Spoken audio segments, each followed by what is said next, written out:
सिंहमदिं शरणं प्रपद्ये तव करकमलवरेणखाम् अद्भुत शृङ्गार दलिता हिरण्यकशिपुतनुभृङ्गा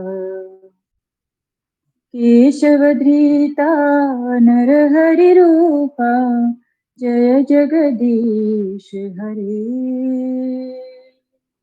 जय जगदीश हरे जय जगदीश हरे नरसिंहदेव नरसिंहदेव नरसिंहदेव जय नरसिंहदेव जय प्रहलाद महाराज प्रहलाद महाराज प्रहलाद महाराज जय प्रहलाद महाराज जय जय प्रभुपाद प्रभुपाद प्रभुपाद जय जय प्रभुपाद जय जय गुरुदेव गुरुदेव गुरुदेव गुरुदेव निताय गौर हरि बोल हरि बोल हरि बोल निताय गौर हरि बोल। विघ्न विनाशक नरसिंह भगवान की जय जय। धन्यवाद, बहुत सुंदर। 10 नाम अपराध बोल दीजिएगा माता जी।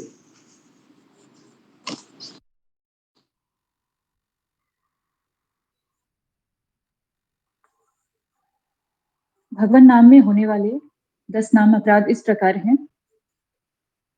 पहला, भगवत नाम का प्रचार करने वाले महाभागवतों की निंदा करना।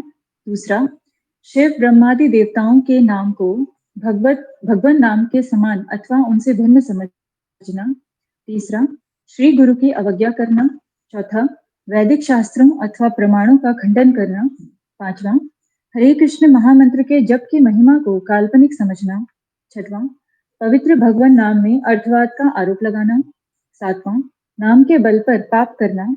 आठवां, हरे कृष्ण महामंत्र के जप को वेदों में वर्णित एक शुभ सकाम कर्मकांड के समान समझना। नौवां, अश्रद्धालु व्यक्ति को कृष्ण नाम की महिमा का उपदेश देना।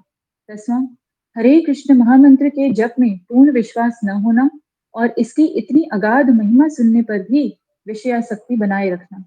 ध्यान पूर्वक जप न करना भी एक अपराध है। स्वयं को वैष्णव समझने वाले सभी भक्तों को इन नाम अपराधों से बचना चाहिए, जिससे जीवन की अभीष्ट सिद्धि शीघ्रातिशीघ्र प्राप्त हो सके। हरे कृष्णा, दंडवत प्रणाम। बहुत सुंदर माता जी, धन्यवाद, बहुत सुंदर। माता जी बोल। हरि बोल माता जी। हरे कृष्णा सभी भक्तों को दंडवत प्रणाम। हरे कृष्णा से भक्तों को हरे कृष्णा से भक्तों को दंडवत प्रणाम। हरे कृष्णा।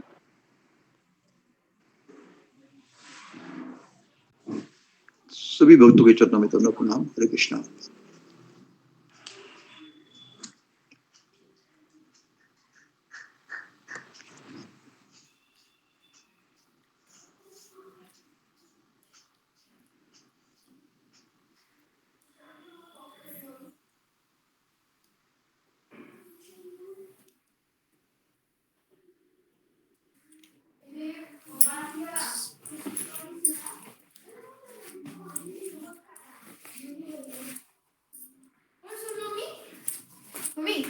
जानती थी नहीं हाँ ताने जो बड़ा लेता हाँ हाँ तांको देखा जो कोई बोला थी जो कौन कुछ लोग पैंट खसौची पैंट हो कोला तो खसे दी था तो यही आस्ते थे मिट करके पैंट खसौची मामा एडा कौन भल्ला तो आंटे थी कौन दे मुरली माता जी, हरे कृष्णा।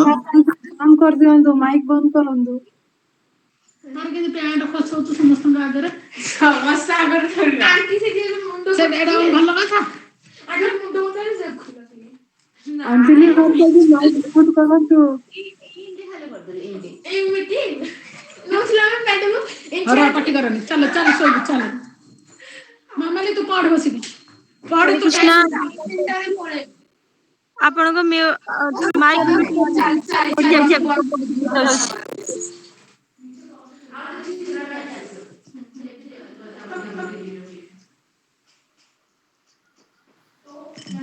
एजेंडा में ऐसा है जीरो ही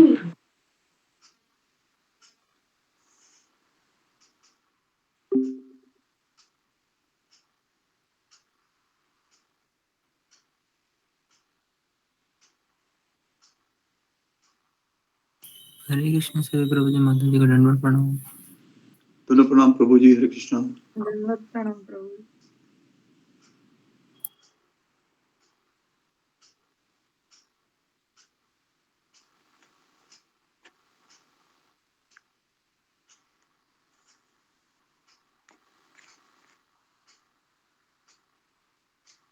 हरे कृष्णा सभी वैष्णव भक्तों को दंडवत प्रणाम। अशोक प्रभु जी के चरणों में दंडवत प्रणाम। दंडवत प्रणाम माता जी। हरे कृष्णा। हरे कृष्णा। प्रभु जी, अशोक प्रभु जी, आपको मीटिंग होस्ट नहीं बनाया जाता है क्या? नहीं माता जी, मीटिंग होस्ट में नहीं बना। नहीं, क्योंकि गलती से किसी की आवाज ये हो जाती है ना, तो आप मीटिंग होस्ट में रहते ना, तो आप म्यूट कर सकते हैं। जी जी जी माता जी, पर पहले था, गुरु से बोलूंगा दोबारा मैं। हरे कृष्णा प्रभु जी, दंडवत प्रणाम। प्रभु जी अभी प्रणाम जी, आपके चरणों में दंडवत प्रणाम। हरे कृष्णा सभी भक्तों को दंडवत प्रणाम। ये प्रभु जी, अशोक प्रभु जी, अभी ना ये जो मीटिंग होस्ट वाला ना अभी है नहीं, ये वाला फैसिलिटी वो सारा पेड वर्जन में है। हम लोग का फ्री वर्जन यूज कर रहे हैं ना, तो अभी होस्ट नहीं बना सकते हम लोग किसी को भी को होस्ट। ये इसलिए तो फिर मैं जो है ना गुरु जी के लॉगिन से करके ना मैंने उनको रिमूव कर दिया है। तो अगर कभी ऐसा होता तो अगर मैं नहीं रहती हूँ तो फिर जूही माता जी या तो मैं ही कर सकती हूँ, तो मेरे को कोई कॉल कर देगा तो मैं कर लूंगी प्रभु जी। ठीक है माता जी, धन्यवाद माता जी। धन्यवाद प्रभु जी।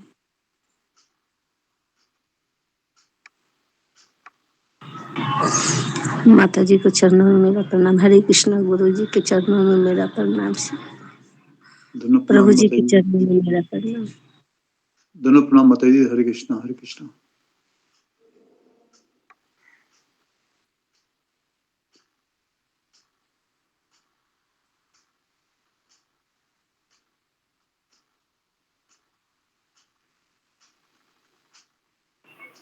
हरे कृष्णा सभी भक्तों को दंडवत प्रणाम। दंडवत प्रणाम। हरे कृष्णा सभी भक्तों को दंडवत प्रणाम। हरे कृष्णा प्रभु जी। हरे कृष्णा प्रभु जी। हरे कृष्णा माता जी सभी दंडवत प्रणाम। दंडवत प्रणाम सभी भक्तों के चरणों में दंडवत प्रणाम।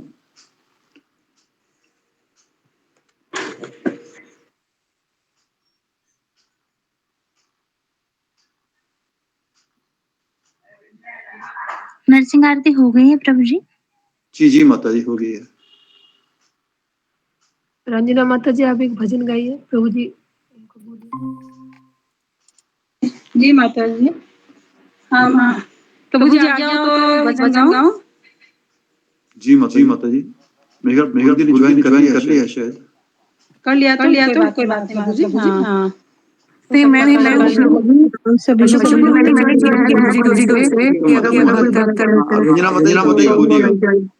जी जी प्रभु जी। जी प्रभु जी।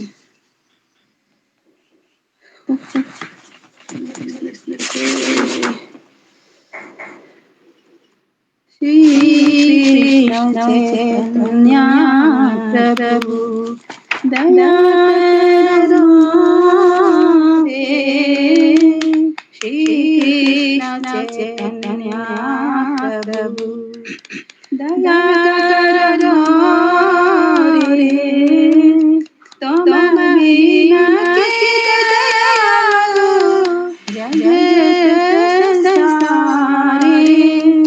तुम बिना किसी दयालु जगत संसारी।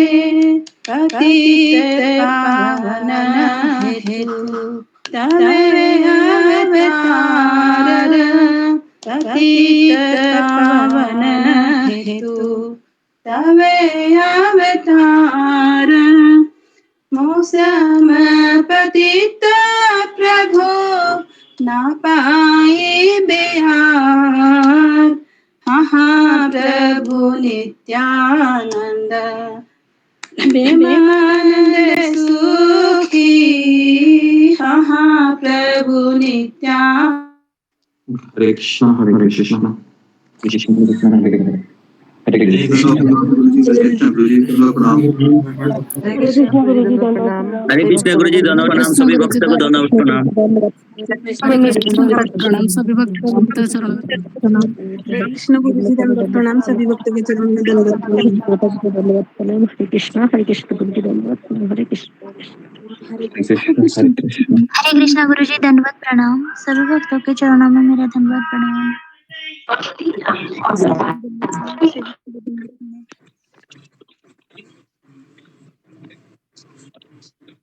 आज किसका टर्न था बताने का? अशोक चावला को। दंडवत प्रणाम गुरु जी। जी पूजा माता जी का। पूजा माता जी हरे कृष्णा। हरे कृष्णा गुरु जी दंडवत प्रणाम, सभी भक्तों को दंडवत प्रणाम।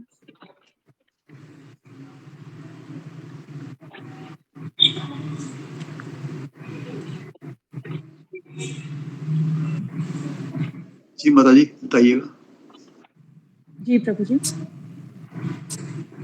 कल भगवत गीता के दूसरे अध्याय को 48वें श्लोक से आरंभ किया गया, जिसमें भगवान अर्जुन को सभी गर्हित कर्मों से दूर रहने के लिए कहते हैं। कृष्ण भावनामृत के अतिरिक्त किए गए किसी भी कार्य को गर्हित कर्म कहा गया है, क्योंकि गर्हित कर्मों से काम बढ़ता है, काम की पूर्ति होने से लोभ आता है और काम की पूर्ति ना होने से क्रोध आता है। यहाँ पर गुरुजी समझाते हैं कि सभी अन्य कर्मों का त्याग करने का अर्थ है कि अपनी भौतिक सभी पहचानों का त्याग करना, जैसे मैं माता, पिता, पुत्र, डॉक्टर इत्यादि हूँ। ये पहचान हमें स्वामित्व की भावना देती है, जिससे हमें कर्म फलों का भोग करने की इच्छा जागृत होती है और ये इच्छाएं हमें सुख या दुख के बंधन में बांधती हैं। यहाँ पर गुरुजी समझाते हैं कि कृष्ण भावना का सही अर्थ है स्वयं को भगवान के सेवक के रूप में जानना और अपने सभी कार्यों को भगवान की सेवा के रूप में करना। इसी उद्देश्य से गुरुजी ने एक आदेश दिया कि हम प्रतिदिन सोने से पहले और सुबह उठने के बाद भगवान का धन्यवाद दें।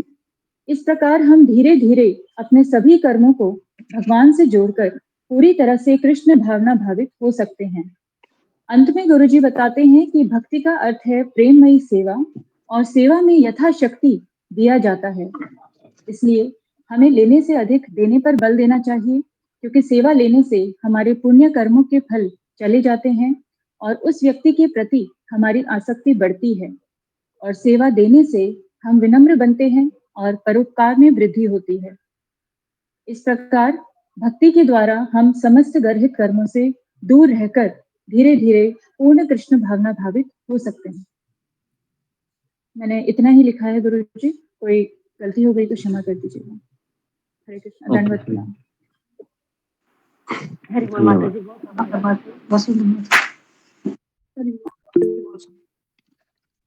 तो आगे बढ़ते हैं हम। ओम अज्ञानतिमिरन्धस्य ज्ञानाञ्जनशलाकया चक्षुरुन्मीलितं येन तस्मै श्रीगुरुवे नमः। नमो विष्णुपदाय कृष्णप्रेष्ठाय भूतले श्रीमते भक्तिवेदांत स्वामिनिति नामिने। नमस्ते सरस्वती देवे गौरवाणी प्रचारिणे निर्विशेष शून्यवादी पाश्चात्य देशतारिणे। हे कृष्ण करुणा सिंधु दीनबंधु जगतपते गोपेश गोपिका कांत राधा कांता नमोस्तुते। तप्त कांचन गौरांगी राधे वृंदावनेश्वरी वृषभानुसुते देवी प्रणमामि हरिप्रिये। वाञ्छाकल्पतरुभ्यश्च कृपा सिन्धुभ्य एव च पतितानां पावनेभ्यो वैष्णवेभ्यो नमो नमः। जय श्री कृष्ण चैतन्य प्रभु नित्यानंद श्री अद्वैत गदाधर शिवासादि गौर भक्त वृंद। हरे कृष्णा कृष्ण कृष्ण हरे हरे, हरे राम राम राम हरे हरे। जी हरे कृष्णा। हरे कृष्ण गुरु जी दंडवत प्रणाम। हरे कृष्णा गुरु जी दंडवत प्रणाम। सभी भक्तों को दंडवत प्रणाम। कृष्ण गुरु जी दंडवत प्रणाम। हरे कृष्ण गुरु जी दंडवत कृष्ण गुरु जी दंडवत प्रणाम। हरे कृष्णा गुरु जी दंडवत प्रणाम। सभी भक्तों को दंडवत प्रणाम। हरे कृष्णा।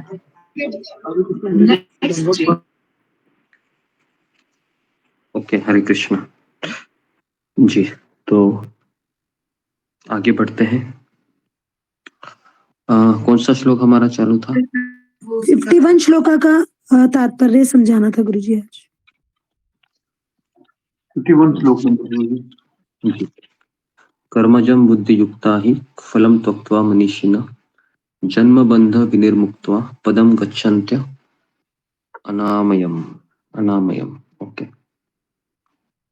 जी। तो इसका मैंने अनुवाद क्लियर किया था, तात्पर्य हम इसको प्रवेश करते हैं। जी आवाज सुनाई दे रहा है मेरे सबको? आवाज आ रहा होगा? जी गुरुदेव।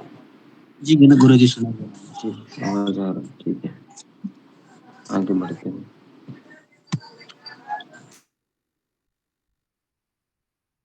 ओके तो गीता क्लास में सबके पास भगवत गीता होना अनिवार्य है। तो सभी से मेरा अनुरोध रहेगा कि अगर आप दफ्तर में काम करते हैं तो भी आप आपके पास गीता रख सकते हो। कहाँ पर आपका लॉकर रहेगा वहां पर, है ना। जब भी आपको ऑफिस में ऐसा लगे कि फ्री टाइम है उस समय आप रेफर कर सकते हैं। और जो घर में है उनके पास तो कंपलसरी चाहिए भागवत गीता, ठीक है, जिससे आपको ये पता चल सके कि हम किसके बारे में चर्चा हो रही है, कौन से श्लोक के ऊपर चर्चा हो रही है।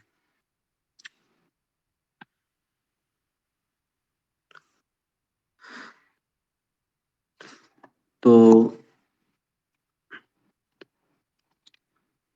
भगवत गीता का महात्म्य है वो बहुत ही सुंदर है, जिसमें बताया गया है कि जो व्यक्ति भगवत गीता में रोज स्नान करता है ना, मलिने मोचनम पुंसाम जल स्नानम दिने दिने सकृत गीता अमृत स्नानम संसार मलनाशनम।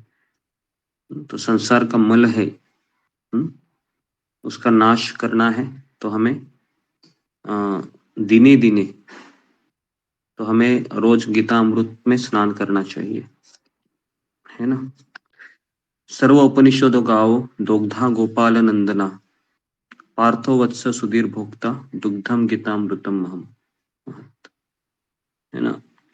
तो ये गीता अमृत कहा गया है क्योंकि गंगा का पानी है वह हमारे पाप को धोता है, लेकिन गीता सुनने से पाप करने की प्रवृत्ति है वो खत्म हो जाती है। तो इसलिए हमें गीता को पढ़ना समझना बहुत जरूरी है। तो तात्पर्य का एक पैराग्राफ है, अशोक चावला को आप पढ़िए। जी गुरुदेव।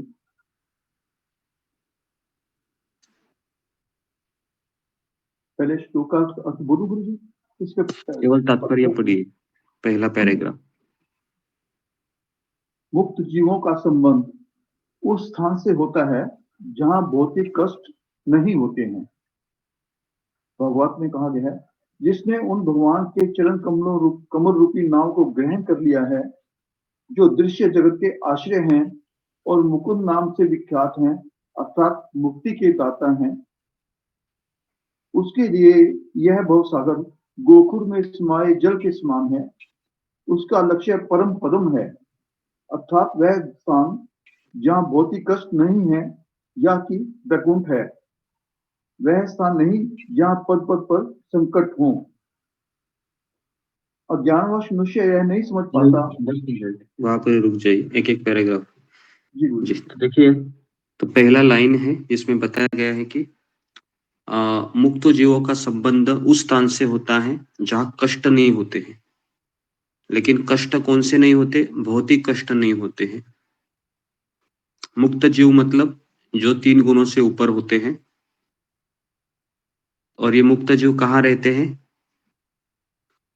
तो मुक्त जीव है वह आध्यात्मिक जगत में रहते हैं। क्या मुक्त जीव इस भौतिक जगत में रहते हैं? जी, फिंगर को रेस कीजिए। क्या मुक्त जीव इस भौतिक जगत में रहते हैं? हाँ या ना? रहते हैं तो कहाँ रहते हैं? जी, सुमिता सिन्हा। हरे कृष्ण गुरु जी, दंडवत प्रणाम। हरे कृष्ण सभी भक्तों को दंडवत प्रणाम। गुरु जी रहते तो हैं, कहाँ रहते हैं गुरु जी? ये तो नहीं पता गुरु जी कहाँ रहते हैं।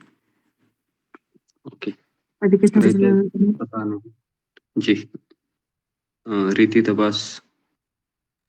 हरे कृष्णा गुरु जी, दंडवत प्रणाम। हरे कृष्ण सभी भक्तों को दंडवत प्रणाम। गुरु जी रहते हैं जैसे शिला प्रभुपाद हैं अपने शास्त्र, अपने किताबों के द्वारा ऐसे, और भी सारे जो वैष्णव हैं, शुद्ध वैष्णव हैं, जैसे राधानाथ स्वामी, ये सब मुक्त आत्मा ही है गुरु जी। तो ऐसे हरे कृष्ण जी। तो इसके अलावा किसी का उत्तर है? ओके जी, जगपाल सिंह। प्रणाम गुरु जी। हाँ, जैसे रीति दबास माता जी ने बोला कि जैसे शुद्ध भक्त जो होते हैं, जैसे जो गुरु के आज्ञा के अनुसार चल रहे हैं, उनका ध्येय जो है गुरु को मतलब प्रसन्न करना है, तो वो 3 गुणों से मुक्त मतलब कहलाते हैं गुरु। जैसे आपका जब मतलब सुना ये मैंने बताया तो है मैंने। ओके, तो मुक्त जीवों का संबंध उस स्थान से होता है जहाँ भौतिक कष्ट नहीं होते हैं। और मुक्त आत्माएं हैं, यह भौतिक संसार में इसलिए आती है ताकि भगवान के द्वारा उनको भेजा जाता है। हमारे महाराष्ट्र के संत है तुकाराम महाराज, वो अपने अभंग में कहते हैं कि हम वैकुंठवासी है और हम यहाँ पर आए हैं ताकि हम भगवान की भक्ति का प्रचार प्रसार करें। तो मुक्त आत्माएं हैं इस संसार में भी रहती हैं, लेकिन उनका एक ही कार्य होता है, हम जैसे बद्ध जीवों को भगवान के करीब लाना। ठीक है, तो प्रभुपाद जी फिर भागवत का एक श्लोक कोट करते हैं। समाश्रिताम ये पद पल्लव प्लवम महत्पदम पुण्य यशो मुरारे भवाम्बूर्ति वत्स पदम पदम परम पदम पदम पदम यत विपदम न तेषाम। जिसने उन भगवान के चरण कमल रूपी नाव को ग्रहण कर लिया है, जो दृश्य जगत के आश्रय है और मुकुंद नाम से विख्यात है, उसके लिए यह भवसागर गोखुर के समाये जल के समान है। गोखुर का अर्थ क्या है? फिंगर को रेज कीजिए, कोई बता सकता है गोखुर किसे कहते हैं? पद्मा पराशर। गोखुर। कृष्ण गुरु जी, दंडवत प्रणाम। गोखुर मतलब गाय के जो पैरों का पंजा होता है, निशान होता है, उसको गोखुर बोलते हैं जी, गुरु जी। गोखुर मतलब जो गाय का जो पैर होता है, खास करके उस पैरों में कितना जल रह सकता है? बहुत ही कम, है ना? तो जी, तो भवसागर का अर्थ है ऐसा समुंदर जिसमें जन्म मृत्यु जरा व्याधि ये अक्सर रिपीट होते रहते हैं, भवसागर, है ना? तो लेकिन उस भवसागर गोखुर के समाये जल के समान किसको लगता है? जिसने मुकुंद नाम से विख्यात है, ऐसे मुक्ति के दाता मुकुंद का आश्रय लिया है। और जिसने मुकुंद का आश्रय लिया है, ऐसे व्यक्ति का भी अगर हम आश्रय लेते हैं तो भी वह मुकुंद का आश्रय लेने के समान ही है। Very very important. जिसने मुकुंद का आश्रय लिया है, ऐसे व्यक्ति का आश्रय लेना भी भगवान मुकुंद का आश्रय लेने के समान ही है। तो वैकुंठ का अर्थ है जहां भौतिक कष्ट नहीं होता है। यहाँ पर पदम पदम मतलब पग पग पर संकट है। पदम पदम यत विपदम न तेषाम। पदम पदम मतलब पग पग पर संकट है, संकट क्यों है? क्योंकि भगवान को भूल गए हैं, इसलिए संकट है। जो व्यक्ति भगवान को हमेशा याद रखता है उसके जीवन में कोई संकट नहीं होता है। ठीक है, तो ये हो गया पहला पैराग्राफ। इसमें किसी को डाउट है?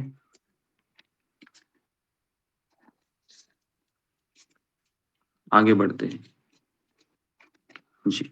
तो दूसरा पैराग्राफ है जी, अशोक चावला। तो जी गुरुदेव, अज्ञानवश मनुष्य यह नहीं समझ पाता कि वे भौतिक जगत ऐसा दुखमय स्थान है जहां पद पद पर संकट होते हैं। केवल अज्ञानवश अल्पज्ञानी पुरुष यह सोचकर कि कर्मों से वे सुखी रह सकेंगे, काम कम करते हुए स्थिति को सहन करते हैं। उन्हें यह ज्ञात नहीं है कि इस संसार में कहीं भी कोई भी शरीर दुखों से रहित नहीं है। संसार में सर्वत्र जीवन के दुख जन्म मृत्यु जरा तथा व्याधि विद्यमान है, किंतु जो अपने वास्तविक स्वरूप को समझ लेता है और इस प्रकार भगवान की स्थिति को समझ लेता है, वही भगवान की प्रेमा भक्ति में लगता है। फलस्वरूप वह वैकुंठ लोक जाने का अधिकारी बन जाता है, जहां न तो भौतिक कष्ट में जीवन है, न ही काल का प्रभाव तथा मृत्यु है। अपने स्वरूप को जानने का अर्थ है भगवान की अलौकिक स्थिति को भी जान लेना। जो भ्रमवश यह सोचता है कि जीव की स्थिति तथा भगवान की स्थिति एक समान है, उसे समझो कि वह अंधकार में है और स्वयं भगवत भक्ति करने में असमर्थ है। वह अपने आप को प्रभु मान लेता है और इस तरह जन्म मृत्यु की पुनरावृत्ति का पथ चुन लेता है। जी, यहाँ पर रुक जाइए जी। तो अज्ञानवश मनुष्य यह नहीं समझ पाता कि ये भौतिक जगत दुखमय स्थान है जहां पद पद पर संकट है। ठीक है, तो क्यों ऐसा होता है कि मनुष्य को ये आभास नहीं हो पाता है कि जहां मैं रह रहा हूं, चाहे आपका कौन सा भी एरिया हो, दिल्ली हो, मुंबई हो, या लखनऊ हो, या बंगाल हो, तो कोई भी ऐसा स्थान हो, हम समझ नहीं पाते हैं कि इस संसार का हर एक स्थान है ये दुखों से भरा हुआ है। तो इसका मूल कारण प्रभुपाद जी लिखते हैं अज्ञान जी। तो कौन मुझे बताएगा अज्ञान कौन से अज्ञान की बात प्रभुपाद जी यहाँ पर कर रहे हैं? फिंगर को रेज कीजिए। इस अज्ञान की बात प्रभुपाद जी यहाँ पर कर रहे हैं जी। ममता पाल। हरे कृष्ण गुरु जी, दंडवत प्रणाम। श्री भक्त के चरणों में दंडवत प्रणाम। गुरु जी, इस जगत में हम इसलिए अज्ञान के कारण तो समझ में नहीं आते कि हमें पता नहीं रहता कि हम एक आत्मा है, शरीर नहीं। हम शरीर के ऊपर ज्यादा महत्व देते हैं। और दूसरा जो है, हम भौतिक जो हमारी चीज है उस चीजों में हम ज्यादा आसक्त होते हैं और उसमें लगाव रखते हैं, जिस वजह से हम मतलब भूल जाते हैं कि इस संसार एक दुखमय है।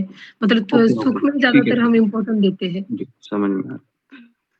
तो अज्ञानवश, अज्ञान कौन सा अज्ञान की बात कर रहे हैं?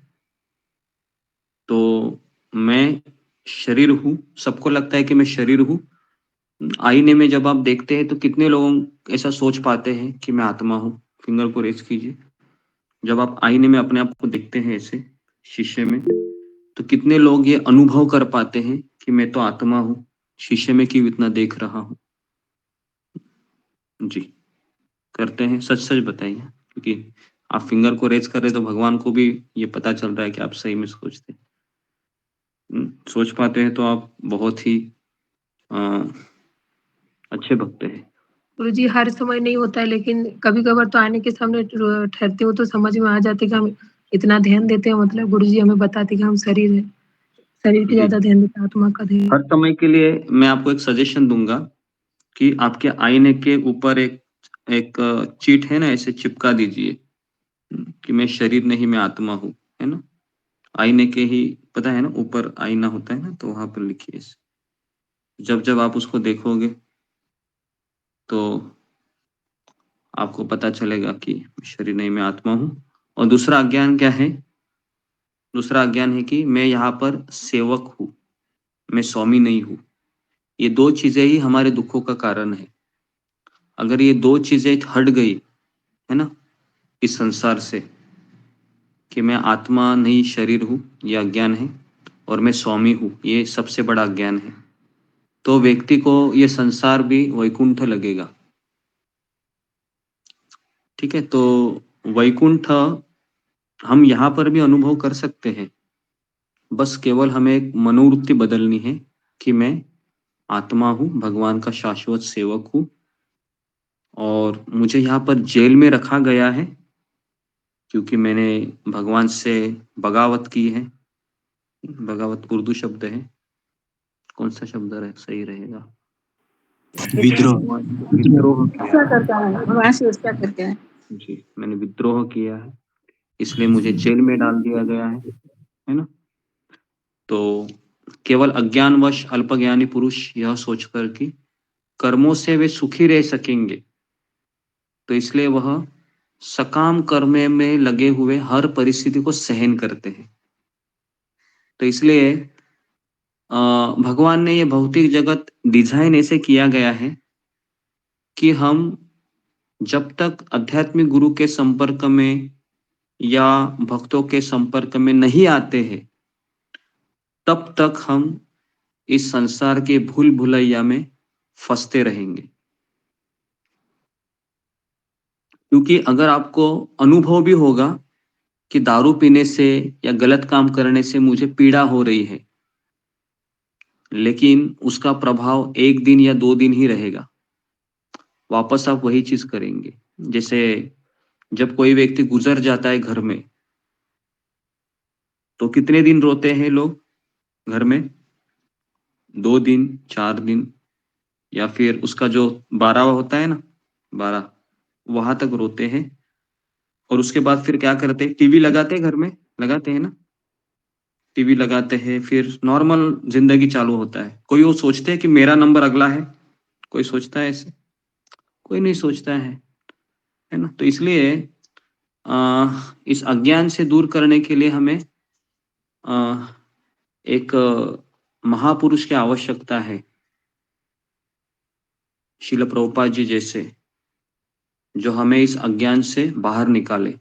और वही हमारा सबसे बड़ा मित्र होता है और सबसे बड़ा हितैषी होता है। श्रील प्रभुपाद जब भी पत्र लिखते थे अपने शिष्यों को, तो नीचे वह साइन करते थे, your ever well wisher AC भक्ति वेदांत स्वामी।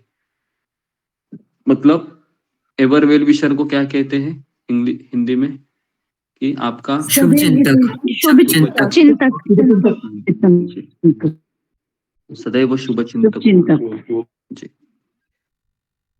ओके, तो ये हमारे श्रील प्रभुपाद जी है। तो उन्हें यह ज्ञात नहीं है कि संसार में कहीं तो कोई भी शरीर दुखों से रहित नहीं है। अब ये संसार शब्द जब आता है ना, तो आप ये मत समझिए कि मेरे परिवार की बात कर रहे हैं, आप ये भी मत समझिए कि भारत देश की बात हो रही है। इस संसार का अर्थ है कि तीनों जगत की बात यहाँ पर हो रही है। तीनों जगत में कहीं भी कोई भी शरीर दुखों से रहित नहीं है। हर शरीर में कुछ ना कुछ पीड़ा है। और ये जो 84 लक्ष योनियां होती है ना, ये तीनों लोकों में होती है, केवल पृथ्वी पर ही नहीं होती है। अलग अलग लोकों में अलग अलग योनियां होती है। जैसे स्वर्ग के भी हाथी होते हैं, है ना, उनका शरीर थोड़ा अलग रहेगा। पृथ्वी लोक का हाथी अलग रहेगा। ठीक है। तो दुखों से रहित मतलब दुखों से भरे हुए है। एक बार मैंने एक प्रवचन में सुना था कि ये मनुष्य शरीर भगवान ने इस तरीके से बनाया है कि यहाँ का हर एक कोना है शरीर का जो हमें 40,000 बिच्छू काटने का दर्द दिला सकता है। हमारा शरीर को ऐसा डिजाइन किया है ना कि आप में से कितने लोगों का उंगली है दरवाजे के अंदर फंसा है और आपको एकदम चांद सितारे दिख गए हैं?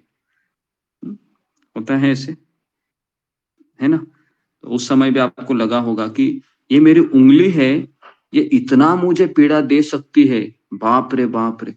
तब वो आभास होता है हमें, है ना। तो हमारा शरीर ऐसे ही डिजाइन किया गया है, कहीं पर भी थोड़ा भी कुछ होता है ना तो हमें बहुत दुख होता है। उन्हें यह ज्ञात नहीं है कि संसार में कहीं भी कोई भी शरीर दुखों से रहित नहीं है।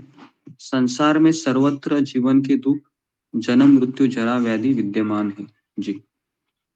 तो ये संसार मतलब तीनों लोकों में चार चीजें आपको दिखाई देगी। जन्म होगा, मृत्यु होगा, बीमारी लगेगी और बुढ़ापा होगा। तो जो अपने वास्तविक स्वरूप को समझ लेता है, इस प्रकार भगवान की स्थिति को समझ लेता है, वही भगवान की प्रेम भक्ति में लगता है जी। Very very important. भगवान की सेवा में कौन व्यक्ति लगता है? जो अपने आप को ये समझ लेता है कि मैं भगवान का सेवक हूं, भगवान मेरे स्वामी है, तो वह व्यक्ति फिर सेवा में लग जाता है। और जो व्यक्ति सोचता है कि भगवान कुछ है नहीं, ये कुछ लोगों ने, साधु लोगों ने ऐसा ही एक मनोकल्पित विचार बना लिया है ताकि हम हमेशा डरे रहे, तो ऐसे भी लोग बहुत दुनिया में घूमते हैं, जो उनको लगता है कि ये भगवान वगैरह कुछ है नहीं, हम तो आंखों से देखने वाली चीजों पे भरोसा करते हैं, है ना। लेकिन डॉक्टर भी क्या कहता है आपको, जब आपका आदमी अंदर जाता है आईसीयू में, क्या कहता है डॉक्टर? भगवान पे भरोसा रखो। भगवान से प्रार्थना करो। भगवान से प्रार्थना करो, है ना। तो उस समय आप डॉक्टर को बताना जरा, अरे आप इतने पढ़े लिखे हैं, आप ऐसे कैसे बोलते हैं, भगवान पे भरोसा रखो। ऑपरेशन तो करने वाला तुम है ना, पैसे कौन देगा? पैसे कौन लेगा? भगवान लेगा, तुम लेगा? पैसे तो डॉक्टर लेगा ना, बराबर ना। तो फिर क्यों बोलता है वो भगवान पे भरोसा रखो? ताकि कुछ अगर गलत भी हो जाए तो तुम ये स्वीकार कर लेना कि किसकी इच्छा थी? भगवान की इच्छा। भगवान की इच्छा। लेकिन पैसे बराबर अकाउंट में आ जाना चाहिए, है ना। तो इस तरीके से उनका होता है ना। कोरोना के समय हमने एक एग्जाम्पल बताया था हमारे ही रिश्तेदारी में, जो मैंने बताया था ना, जो क्रिश्चियन लेडी है हमारे घर में, उसका बेटा है ना, उसका ही डेथ हो गया कोरोना में, है ना। मुझसे केवल वो 6 से 7 साल बड़ा होगा बस। तो उसको कोरोना हो गया था, वो ड्रिंक भी बहुत करता था वो, और 2 साल पहले की बात है कि उसको एडमिट किया गया, और 12 दिन का किराया हो गया 8 लाख रुपया, है ना। तो किराया भी बढ़ रहा था, और सबने निर्णय लिया कि प्राइवेट हॉस्पिटल से अभी हम उसको सरकारी हॉस्पिटल में शिफ्ट करेंगे, लेकिन डॉक्टर ने कहा कि इनको यहीं पर रखिए। तो 2 दिन ही हुए, उनको न्यूज मिली कि उसका वेंटिलेटर के कारण ऑक्सीजन का प्रभाव थोड़ा कम हो गया और फिर वो चला गया, है ना, मर गया वो, है ना। तो 8 लाख रुपए भी उनको भरना पड़ा, 8-9-10 लाख रुपए बिल हुआ, और आदमी भी नहीं मिला। अभी ये हमने काफी बार सुना भी होगा पिछले 2 सालों में, ऐसा नहीं है, लेकिन आज 2 साल होने के पश्चात कोई उस चीजों को याद करता है कि मेरा नंबर भी आ सकता था, मुझे तो बहुत जोर से भगवान की भक्ति करनी चाहिए, भजन करना नहीं चाहिए। तो हम सब भूल गए हैं उस सिनेरियो को। तो बद्ध जीवात्मा का ये बहुत बड़ा दुर्भाग्य है कि वो अपने अनुभवों को जल्दी भूलने में सफल हो जाता है, जो उसने, है ना, तो हमने अनुभवों को अपने भीतर है संभाल के रखना चाहिए। जैसे परम पूज्य राधानाथ स्वामी महाराज को एक बार सवाल पूछे थे कि आप हमेशा उसी स्थिति में कैसे रहते हैं, जब भी हम आपको देखते हैं तो आपके जो भाव होते हैं चेहरे के गंभीर होते हैं। तो क्या उत्तर दिया था उन्होंने? फिंगर को रेज कीजिए।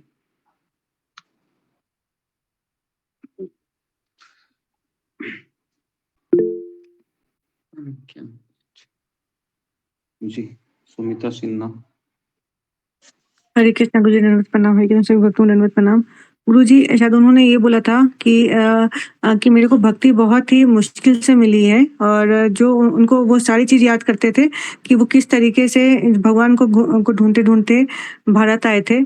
तो उनको अपने पुराने दिन याद करके उनको लगता था कि मतलब वो अपना जो भक्ति मेंटेन कर लेते थे। गुरुजी हरे कृष्ण गुरुजी दंडवत प्रणाम। जी, ओके। तो ये इसका उत्तर है कि भक्ति में आने से पूर्व उन्होंने बहुत सारे ऐसे अनुभवों को अपने भीतर संभाल के रखा था। तो क्या आप ऐसा करते हैं? कितने लोग ऐसे करते हैं कि आपको भक्ति पहले बहुत मुश्किल अवस्था में मिली होती है और अभी कुछ चीजें हैं बहुत स्मूथ हो गई है? याद करते हैं कि मुझे भक्ति है आसानी से नहीं मिली है ना, बहुत मैंने संघर्ष किया था, लेकिन अभी संघर्ष खत्म हुआ है। तो खत्म होने के बाद हम लूज हो जाते भक्ति में, तो इसलिए हमें उसको हमारे भीतर संभाल के रखना है। ठीक है, तो 14 जन, ठीक है। तो ओके, यहाँ तक किसी को प्रश्न है? कुछ आगे बढ़ रहा हूं मैं। कुछ डिस्कस करना है आपको, कुछ बताना है? ओके जी, तो हम आगे बढ़ते हैं। हरे कृष्णा गुरुजी दंडवत प्रणाम। हरे कृष्णा सही भक्त गुरुजी, जैसे आपने बोला अभी संघर्ष किया है, तो जैसे संघर्ष तो नहीं करा गुरुजी, ऐसा लग रहा है कि अपने आप ही अचानक से भक्ति मिल गई है, ऐसा कोई एफर्ट डालना नहीं पड़ा मुझे जहाँ तक लगता है अपने लिए। तो फिर भगवान से प्रार्थना कीजिए कि मुझे थोड़ा बहुत संघर्ष दे ही दीजिए ताकि मैं भक्ति में बनी रहूं। ओके, तो आगे बढ़ते हैं। कभी कभी भक्त है ना, जब वो देखता है कि मेरा जीवन बहुत स्मूथ चल रहा है तो उसको डर लगता है। पता है क्यों? क्योंकि उसको लगता है कि बहुत आसान जीवन हो रहा है, कहीं माया का अटैक ना हो जाए मेरे ऊपर। समझ में आ रहा है? तो जब आपका जीवन स्मूथ चलता है ना, तो आपको डर लगना चाहिए, हम सबको डर लगना चाहिए कहीं माया का अटैक ना हो जाए मेरे ऊपर, है ना? तो इसलिए हमारे जीवन में जो उथल पुथल जो मच रही है वो अच्छी है या बुरी है हमारे भक्ति के लिए? अच्छी है। अच्छी है। अच्छी है। अच्छी है गुरुजी। अच्छी है गुरुजी। ओके, तो क्या आप भगवान से प्रार्थना करेंगे मेरे जीवन में आए हुए संकट को आप भगा दीजिए कृष्ण? नहीं नहीं गुरुजी। ठीक है, जो नहीं बोल रहे भगवान सुन रहे हैं। ओके जी, आगे बढ़ते हैं। ओके, मेरा एक सवाल है यहाँ, क्या मैं आपके आगे तो पूछूं क्या? गुरुजी, आपने कहा कि बद्ध जीव का स्वभाव होता है कि वो भूल जाता है कई सालों के बाद। तो हम जब भगवत धाम हम जाएंगे तो हमने तो करोड़ों जन्म दिए हैं, तो इतने करोड़ों जन्मों का जो हमें दुख मिला है, क्या वो हमें याद रहेगा क्या उस वक्त? हाँ, याद रहेगा, क्यों नहीं याद रहेगा? हमको सब याद रहेगा, किस तरह से हमें पीटा गया था पिछले जन्म में, किस तरह से मुझे मारा गया था, किस तरह से मैं कुत्ता बना था तो मुझे कुत्ते का मालिक हट हट कर रहा था। तो ये सारी चीजें हमको याद आएगी। तो इसलिए जो व्यक्ति भगवत धाम जाता है वापस नहीं आता। इसका कारण क्या मैंने बताया था प्रभुपाद ने? क्योंकि वह उस दुखों को याद करता है, याद करता। गुरुजी, क्या यहाँ हमने जो शिक्षाएं ली है जो भगवत गीता की आपके द्वारा, क्या वो भी हमें याद रहेगी क्या? जी, क्यों नहीं याद रहेगी, सब याद रहेगा आपको, है ना? किस तरह से आते थे जपा में, कभी कभी जपा में झपकी भी लगती थी, वो भी याद रहेगा आपको, है ना जी। आगे बढ़ते। तो भ्रमवश वह सोचता है कि जीव की स्थिति तथा भगवान की स्थिति एक समान है। Very very important. कभी कभी जीव समझता है कि भगवान मेरे जैसा ही हो सकता है, मैं कुछ तपस्या करूंगा, जिम्नास्टिक करूंगा, थोड़ा सा ध्यान लगाऊंगा ज्योति के ऊपर, या फिर मैं बहुत सारी मालाएं करूंगा और फिर मैं भगवान हो जाऊंगा। तो कई संस्थाएं मायावादी है, कायावादी, छायावादी, जो भी है, तो ये सब है इस तरीके से प्रचार करते हैं कि तुम भगवान हो सकते हो। तो फिर इस तरह से आपने कंसेप्ट सुना है नमो नारायणाय, तो आपने सुना होगा। तो उनका ऐसा कहना है कि तुम भी नारायण हो, ये भी नारायण है और मैं भी नारायण हूं, तो हम सभी नारायणों को प्रणाम करते हैं, नमो नारायणाय, है ना। तो ये मायावादी संप्रदाय है। जीव कभी भगवान नहीं बन सकता, कदापि नहीं, असंभव। क्यों नहीं बन सकता जीव? क्योंकि जीवात्मा में केवल 48% ही गुण पाए जाते हैं टोटल, और ब्रह्मा जी में 48 मैक्सिमम, शिव जी में 58, और नारायण में 60 और कृष्ण में 64। तो इसलिए हम कभी भी 48 वाला ना 58 तक आ सकता है, ना 60 तक, ना 68 तक, कितना भी वो जिम्नास्टिक करे, है ना। तो उसे समझो कि वह अंधकार में है और स्वयं भगवत भक्ति करने में असमर्थ है ना। तो अगर आपके पास कोई आकर कहेगा कि अरे भगवान तो तुम भी बन सकते हो, समझने का वो 1 नंबर का गधा है, मूर्ख है, ठीक है। तो वो अपने आप को प्रभु मान लेता है और इस तरह से जन्म मृत्यु के चक्र में फंस जाता है। तो जब तक हम ये समझते नहीं कि मैं भगवान का सेवक हूं, तब तक वह वैकुंठ लोक जाने का अधिकारी नहीं बन जाता। Very very important. तो राधानाथ महाराज तो यहां तक कहते हैं कि हमें भगवान के सेवकों का सेवक बनना चाहिए। जितना हम सेवक का जो रोल है, जितना हम नीचे के स्तर पर जाएंगे, उतना हमें आध्यात्मिक आनंद प्रचुर मात्रा में मिलेगा। क्योंकि भगवान कृष्ण के जो सेविका है राधा रानी, राधा रानी की सेविका है अष्ट सखिया, और अष्ट सखियों की सेविका है मंजरिया, जो हमारे आचार्य हैं। और मंजरियों का नीचे भी है ना बहुत सारे रोल रहेंगे। तो हमारा नंबर कहीं पर भी नहीं है। आप में से कितने लोगों को लगता है कि मुझे राधा रानी की एक सखी का रोल मिले गोलोक वृंदावन में? या आप में से कितने लोगों को लगता है कि मुझे यशोदा माता के किचन में भिंडी का सब्जी बनाने की सेवा मिले? या फिर आप में से कितने लोगों को ऐसा लगता है कि मैं कृष्ण के साथ खेलने वाला एक मित्र बन जाऊं? ओके, कितने लोगों को ऐसा लगता है? जी, तो जितने लोगों को ये लगता है, ये वैकेंसी पहले से फुल है। ओके, वहां पर जी, तो ये वहां पर कोई ओपनिंग नहीं है इन चीजों का, ठीक है। तो उसके नीचे नीचे हमको आना पड़ेगा। तो इसके लिए बड़े बड़े सपने मत देखिए, है ना, सेवक बनने का ही सोचिए। बहुत से पोजीशन है। गुरुजी, वहाँ के रज बनना, जो कृष्ण हमारे ऊपर रज के ऊपर चरण डाल के जाएंगे, तो वो क्या सोचना गलत है? हाँ, नहीं, चरण डालेंगे तो अच्छा ही है, लेकिन भगवान किसी के चेहरे के मतलब शरीर के ऊपर तो नहीं चलेंगे। लेकिन ऐसा बताया जाता है कि गोलोक वृंदावन में भगवान के चरण कमल तो पड़ते ही रहते हैं, है ना। तो चरण कमल तो मिलेंगे जिनकी जिनकी इच्छा है।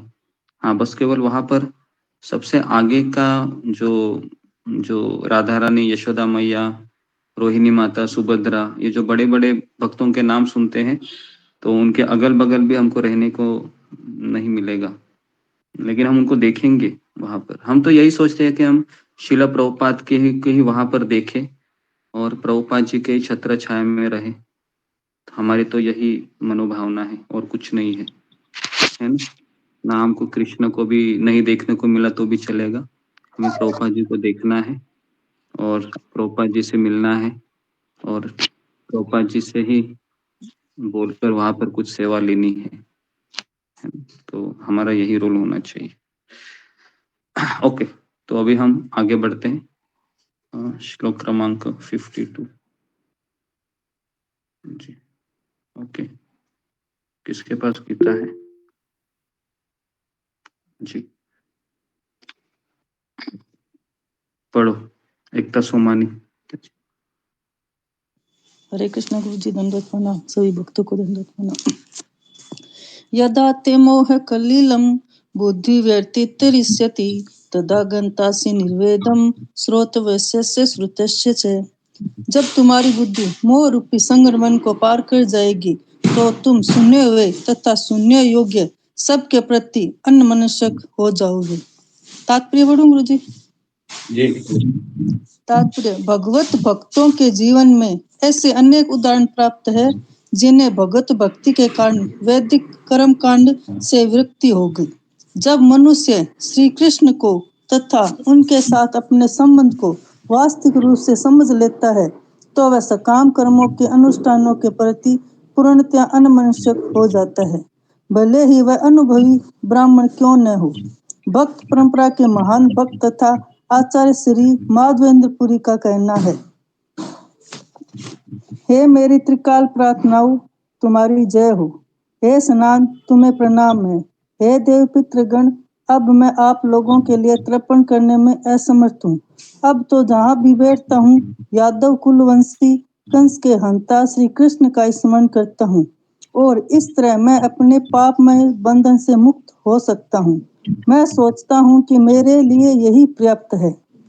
वैदिक रस्में तथा अनुष्ठान तथा त्रिकाल संध्या, प्रातःकालीन स्नान, पितृ तर्पण आदि नव दीक्षितों के लिए अनिवार्य है, किंतु जब कोई पूर्णतया कृष्ण भावना भावित हो और कृष्ण की दिव्य प्रेमा भक्ति में लगा हो तो वह इन विधि विधानों के प्रति उदासीन हो जाता है, क्योंकि उसे पहले ही सिद्धि प्राप्त हो चुकी होती है।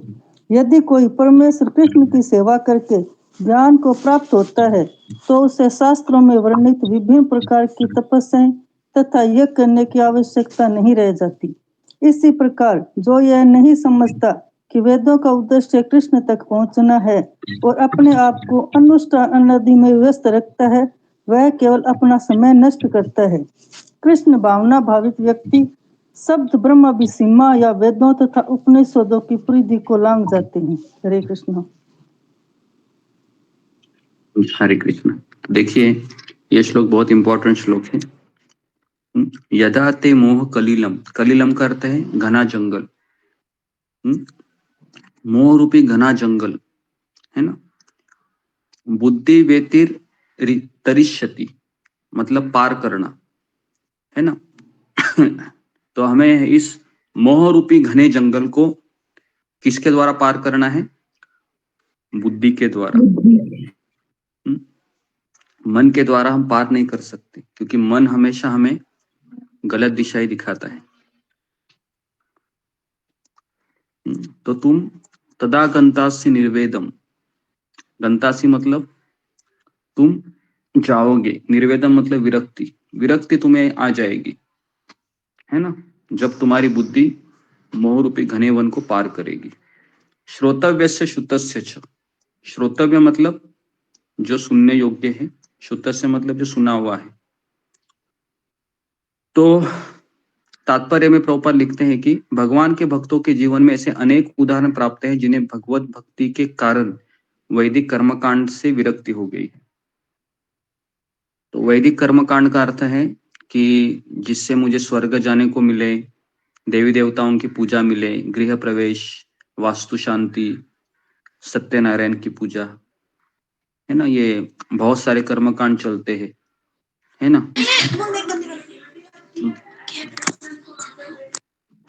तो जी, तो इससे विरक्ति हो जाती है।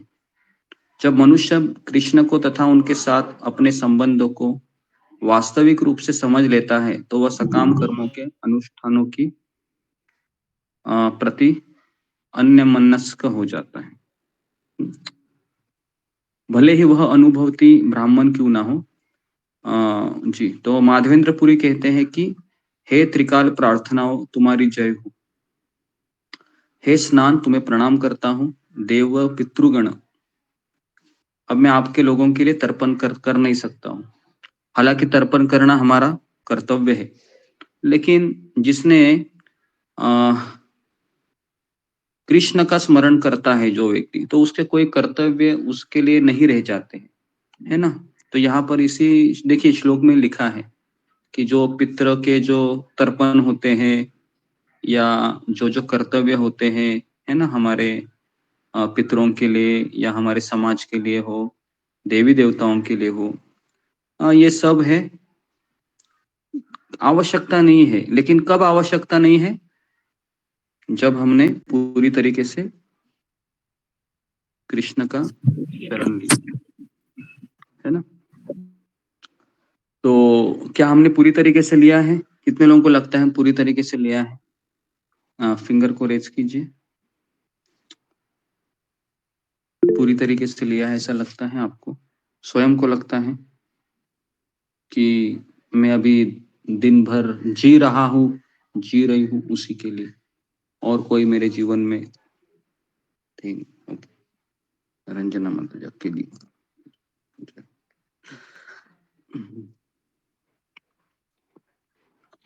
जी, आगे बढ़ते हैं। अभी बहुत कठिन है ना, क्योंकि हमारे में इतने सारे चीजें हैं कि हम पूरी तरीके से चरण नहीं ग्रहण कर सकते।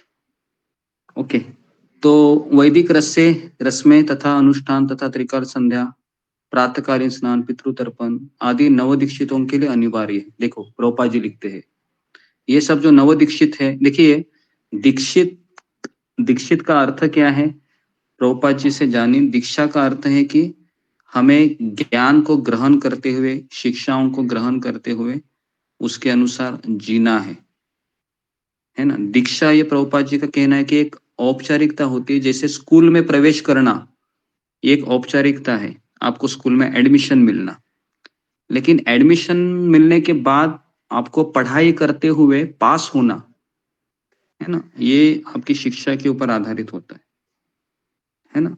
तो अगर मैं आपको कहूँ कि प्रभुपाद से केवल शिक्षा लेते हुए मैं जीवन को अगर चलाता हूँ, और अगर मेरी दीक्षा अगर नहीं होती है औपचारिक रूप से, तो क्या मैं भगवत धाम जा सकता हूँ? जी, फिंगर को रेज कीजिए। कितने लोगों को इसका उत्तर पता है?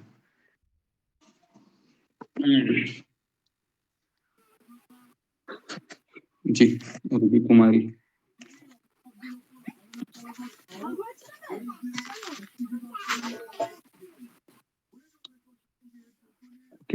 नेक्स्ट मीनाक्षी रावत। हरे कृष्णा गुरुजी, दंडवत प्रणाम। सभी भक्तों को दंडवत प्रणाम।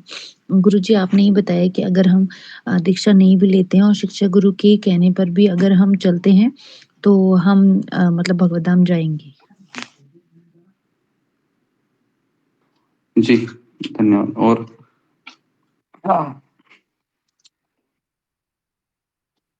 जी, विशाली घावी। गुरुजी दंडवत प्रणाम। सभी भक्तों को दंडवत प्रणाम। जी हाँ गुरुजी, जा सकता है भगवत धाम। अगर उसने दीक्षा भी नहीं ली है तो वो जा सकता है, क्योंकि कोई दीक्षित भक्त है अगर वो नियमों का पालन नहीं करता है तो भगवत धाम नहीं जा सकता। अगर कोई दीक्षित नहीं है फिर भी वो नियमों का पालन करता है तो भगवत धाम जा सकता है।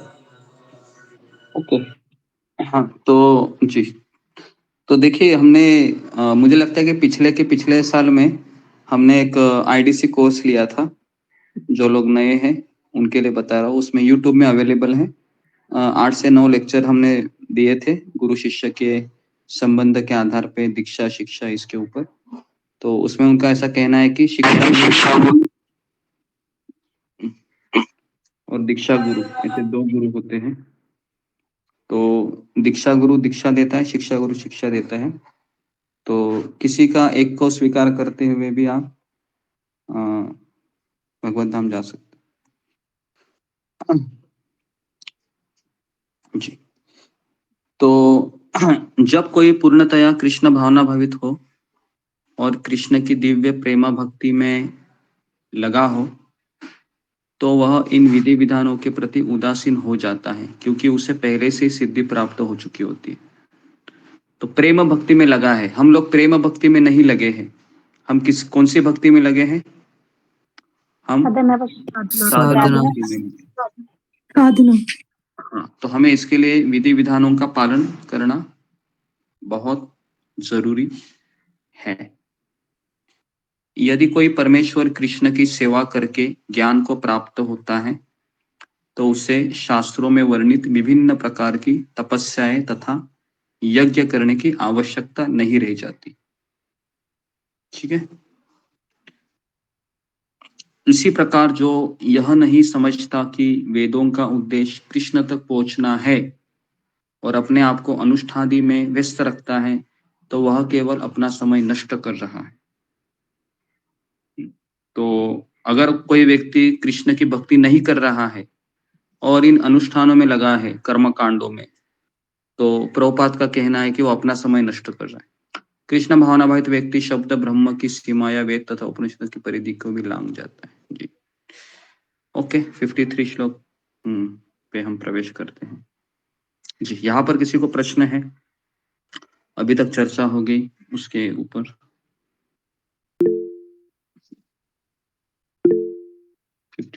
जी, रूबी कुमारी।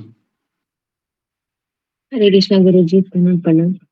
गुरु जी, अभी हमने डिस्कस किया कि हम साधना भक्ति कर रहे हैं, तो हमें तो यहाँ पर मेरा क्वेश्चन है कि हमें कब और कैसे पता चलेगा कि हम कृष्ण की सही भक्ति कर रहे हैं? अभी तो हमारा तो साधना भक्ति चल रही है, तो हमें किस स्तर पर जाएंगे, कैसे पता चलेगा कब? देखिए, साधना भक्ति सही भक्ति है, ये कोई गलत भक्ति नहीं है, पहली बात। और साधना भक्ति रूप गोस्वामी ने हमें दी है ना, जो हमने चर्चा की है ना। पहला क्या आता है साधना भक्ति में?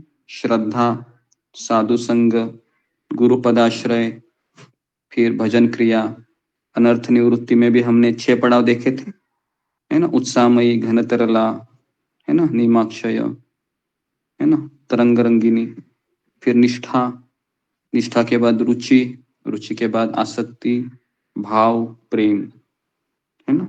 तो ये हमारे पड़ाव हैं। तो ये साधना भक्ति है ना। तो अब ये मत सोचिए कि अभी मैं कहाँ पर हूँ। तो एक बात मैं आपको बताना चाहूंगा, अनर्थ निवृत्ति का पड़ाव बहुत भारी होता है।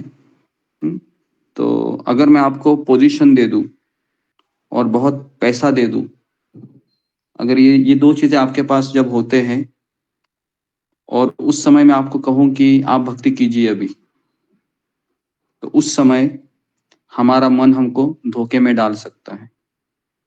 अगर किसी भी व्यक्ति का स्वभाव को देखना है तो उसको 2 चीजें दीजिए। कौन सी वो 2 चीजें हैं? पावर, पोजीशन और पैसा। आपको पता चलेगा सही नेचर के, बराबर है। अभी हमारे पास कुछ ऐसी चीजें है नहीं, बराबर है। हम साधारण लोग हैं, पैसे भी नहीं है, इसके लिए चुपचाप भक्ति में लगे हैं, बराबर है ना। चुपचाप भक्ति कर रहे हैं, सुबह उठ रहे हैं, है ना। जैसे आपको मैसेज आ जाए मोबाइल में, आपके खाते में 1 करोड़ रुपए जमा हो गए हैं, देखिए क्या होता है फिर, है ना जी। तो अनर्थ निवृत्ति बहुत ही हमारा बहुत बड़ा पड़ाव होता है अनर्थ, क्योंकि इस्कॉन के 20 सालों में मैंने इस्कॉन का इतिहास भी पढ़ा, उसमें भी मैं देखा कि ऐसा लगता है कि मैं अभी बस शुद्ध भक्त बनने ही जा रहा हूँ, बस केवल 2-4 रात का ही भक्ति करना है, ऐसा लगता है ना। लेकिन जैसे ही पावर पोजीशन आती है, तुरंत हमारे सारे जितने भी अभिलाषाएं हैं, अपेक्षाएं हैं, आसुरी पूरा ऐसे ऊपर आने लगती है ना। उस समय हमें सही मार्गदर्शन होना बहुत जरूरी है ना। जैसे मैंने सुबह आपको स्टोरी बताई थी, याद है आपको, वासुदेव विप्र की, है ना। जब चैतन्य महाप्रभु उसको आलिंगन करते हैं तो क्या होता है, उसको उसका पूरा शरीर दिव्य हो जाता है ना। सोचिए, है ना, एकदम जवान हो जाता है, सारे कुष्ठ रोग की बीमारी खत्म हो जाती है ना। बराबर है। अगर आपको भगवान ने आलिंगन किया या राधा रानी ने आलिंगन किया और आपके सर के जितने भी सफेद बाल है सब काले हो गए मान लो, है ना, और आपका शरीर एकदम 16-17 साल के जवान लड़का या जवान लड़की की तरह हो गया, है ना, और भगवान ने आपको आशीर्वाद दिया कि आपको कभी अभी हॉस्पिटल में जाना नहीं पड़ेगा, आपका शरीर बहुत स्वस्थ हो गया अभी, तो आप कितने खुश होंगे, होंगे कि नहीं? हाँ, बहुत खुश होंगे ना कि भगवान आपने इतने सारे सुबह 4 बजे उठना जो जपा किया है उसका फल आपने मुझे दे ही दिया, है ना। आपका बहुत बहुत धन्यवाद। तो हमारे मुंह से ये शब्द निकलेंगे, है ना। अभी आप मना करेंगे मुझे, लेकिन होने के बाद तो जरूरी निकलेंगे, है ना, बराबर है। लेकिन उस समय वासुदेव विप्र क्या कहता है कि यह आपने मेरे साथ क्या किया। भगवान रोते रोते कहते हैं कि मुझे मेरा पहले का ही शरीर दे दीजिए, वो कुष्ठ रोगी वाला। जी, क्यों ऐसा कहते हो? जी, फिंगर को रेज कीजिए, क्यों कहते हो ऐसा? हाँ, रूबी कुमारी तुम ही बोलो, क्यों कहते हैं? जी गुरु जी, इसलिए कहते हैं क्योंकि वे जब चीज चली जाएगी, जब कष्ट चले जाते हैं तो भगवान को भूलने का हमारे अंदर आ जाता है कि हम भूल सकते हैं। जब किसी चीज की सुख आती है तो हम याद नहीं करते, जब दुख आता है तो हम याद करते हैं भगवान को।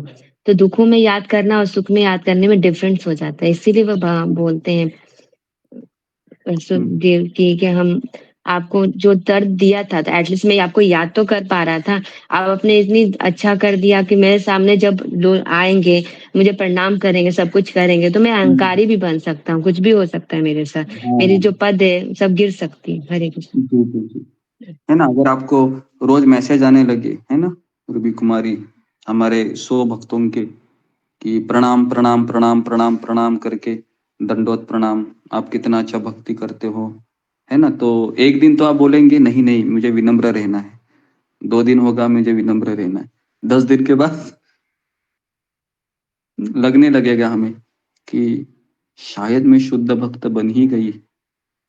तो हमारा मन इस तरह से, है ना, बहुत डेंजरस है ये मन, कभी भरोसा मत कीजिए इसका, है ना, कभी भी ये चीट कर सकता है हमें, कभी भी, है ना। और ऐसा देखते भी हमें ना, हमारे सत्र में ही कितना देखते हैं कि मन इतना अच्छा खासा है लेकिन अगले दिन चीट कर देता है।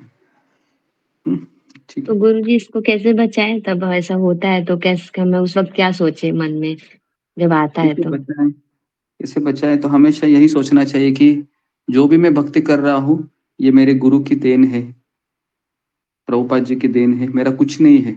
मैं उठ रहा हूँ वो भी गुरु की कृपा है, भगवान की कृपा है, प्रभुपाद जी की कृपा है। मैं यहाँ से ज्ञान ले रहा हूँ ये भी भगवान की कृपा है, प्रभुपाद जी की कृपा है ना। मुझे यहाँ कुछ समझ में आ रहा है ये भी भगवान की कृपा है, मेरा तो मंद बुद्धि हूं मैं, है ना। तो इस तरह से हमें समझना है। जब हमको ये पता चलेगा अरे गीता तो मैंने 2 बार सुनी है, सब आता है मुझे, मैं तो इतने अच्छे प्रश्नों के उत्तर देती हूँ, सब लोगों का मुझे मैसेज आता है ना, तो समझने का फिर हमारा पतन अभी होने ही वाला है, कुछ ही दिन बाकी है। ठीक है, इस तरीके से। धन्यवाद।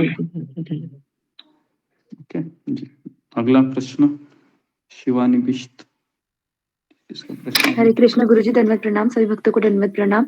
गुरुजी मेरा क्वेश्चन था कि जो भगवान की प्रेममय भक्ति में लगते हैं उनको सिद्धि प्राप्त होती है, तो जो मतलब जो बाकी होते हैं उन जो मतलब ध्यान वगैरह करते हैं उनको पानी में चलने की सिद्धि प्राप्त होती है, आग में ना जलने की, तो जो भक्ति में लगता है उनको कौन सी सिद्धि प्राप्त होती है? तुमको सिद्धि चाहिए क्या पानी में चलने नहीं की? गुरुजी, नहीं ना, नहीं चाहिए। देखिए उनको कोई सिद्धि प्राप्त नहीं होती है, भक्ति योगी को, है ना, उसको एक ही सिद्धि प्राप्त होती है कि वो अपने आप को विनम्र समझता है, यही सबसे बड़ी सिद्धि है। तुच्छ समझता है, पतित समझता है ना, अपने गुरु का कुत्ता समझता है वो अपने आप को, है ना। जैसे प्रभुपाद जी कहते हैं कि, है ना, नाचाओ नाचाओ मैं अमेरिका में आया हूँ तो मुझे तो यहाँ पर बहुत सारे लोग तो ऐसे दिखते हैं जो रजोगुण में तमोगुण में है, लेकिन मेरे आध्यात्मिक गुरु ने मुझे आज्ञा दिया, इसलिए मैं यहाँ,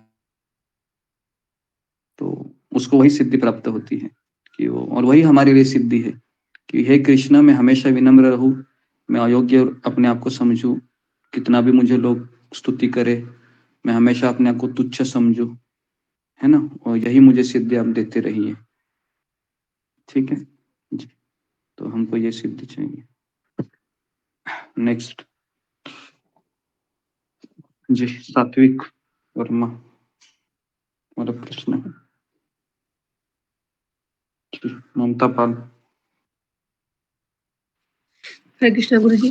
गुरु जी 51 श्लोक में जो है तात्पर्य में मुझे समझ में नहीं आ रहा है कि जो भ्रमवश यह सोचता है कि जीव की स्थिति तथा भगवान की स्थिति एक समान है, उसे समझो कि वो अंधकार में है और स्वयं भगवत भक्ति करने में असमर्थ है। मतलब इस दोनों की स्थिति मतलब ये मैंने बताया ना अभी कि जो व्यक्ति अपने आप को भगवान समझता है, एक समान का अर्थ है खुद को भगवान समझता, तो समझो कि वह अंधकार में है, क्योंकि मैंने बताया ना जीव भगवान नहीं बन सकता, तो इसलिए वो भगवान की भक्ति करने में असमर्थ है, क्योंकि वो उसका ज्ञान ही नहीं है कि मैं भगवान और मैं भिन्न है, हम एक समान नहीं है, तो इसलिए वह अंधकार में है ना। तो फिर मैंने नमो नारायणाय का कंसेप्ट बताया था उसमें। जी गुरु जी जी।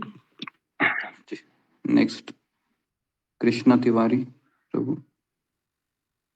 हरे कृष्णा प्रभु, दंडवत प्रणाम। प्रभु जी अपना कोई प्रश्न नहीं, बस सुन रहे थे। जी जी जी जी धन्यवाद। नेक्स्ट रीति दबास। नेक्स्ट प्रीति अग्रवाल। हरे कृष्णा गुरु जी, दंडवत प्रणाम। गुरु जी मेरा प्रश्न ये है कि जैसे मेरी एक फ्रेंड है, उसकी दीक्षा होने वाली है गोपाल कृष्ण गोस्वामी महाराज जी से, तो मैंने उससे प्रश्न किया था कि ये दीक्षा क्यों जरूरी है, तो उसने कहा कि बिना दीक्षा लिए भगवत धाम में प्रवेश नहीं मिलता। तो लेकिन फिर मुझे बाद में ध्यान आया कि जैसे प्रभुपाद जी कहते हैं कि अगर तुम 4 नियमों का पालन करते हो, 16 माला का जप करते हो, तो मैं स्वयं तुम्हें भगवत धाम लेके जाऊंगा। तो ये दोनों बातें विरोधाभासी हो गई। तो मतलब जैसे आप हमारे शिक्षा गुरु हैं, हमने मतलब आपसे शिक्षा ले रहे हैं, तो अगर हम आपसे आपकी शिक्षाओं को अप्लाई करते हैं, 4 नियमों का पालन करते हैं, 16 माला करते हैं, तो हम भगवत धाम की क्यों में लग गए हैं, ऐसा समझा जाए? दीक्षा जरूरी नहीं है मतलब इतनी ज्यादा? ऐसा देखिए, पहली बात तो मैं किसी का शिक्षा गुरु दीक्षा गुरु नहीं हूँ, है ना। मैं यहाँ पर केवल आपको ज्ञान दे रहा हूँ, है ना, आप समझ सकते हैं, लेकिन शिल प्रभुपाद जी हमारे अल्टीमेट शिक्षा गुरु हैं, क्योंकि मैं उन्हीं की शिक्षाएं हैं, है ना। तो दीक्षा एक औपचारिकता है, ऐसे प्रभुपाद जी बोले हैं, लेकिन दीक्षा होनी भी चाहिए, लेकिन इन केस अगर नहीं भी हो जाती है, मान लो, क्योंकि इस्कॉन के नियम कुछ ऐसे होते हैं कि 10 साल 12 साल 15 साल, राधानाथ स्वामी महाराज का तो 12 साल 10 साल के बाद ही दीक्षा होता है ना। मैंने स्वयं दीक्षा 10 साल के बाद लिया, है ना। और कुछ कुछ महाराज के जो शिष्य हैं वह दीक्षा 2-3 साल में भी दे देते हैं। लेकिन मैं वापस कहता हूं कि अगर हमारे पास शिक्षा गुरु नहीं है या हमारे पास मार्गदर्शक नहीं है, तो हमें दीक्षा नहीं लेनी चाहिए, ऐसा मुझे लगता है। क्योंकि दीक्षा लेने के बाद अगर हम शिक्षाएं नहीं लेते हैं अच्छे से, तो हमारा वापस हम नियम पालन करने में असमर्थ हो जाते हैं और सारा कर्म गुरु को चला जाता है फिर।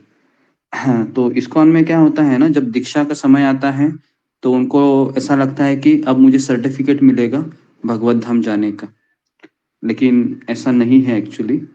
उल्टा दीक्षा लेने के बाद जिम्मेदारी बहुत ज़्यादा बढ़ जाती है ना। तो इसका यह मतलब भी नहीं कि दीक्षा नहीं लेना चाहिए।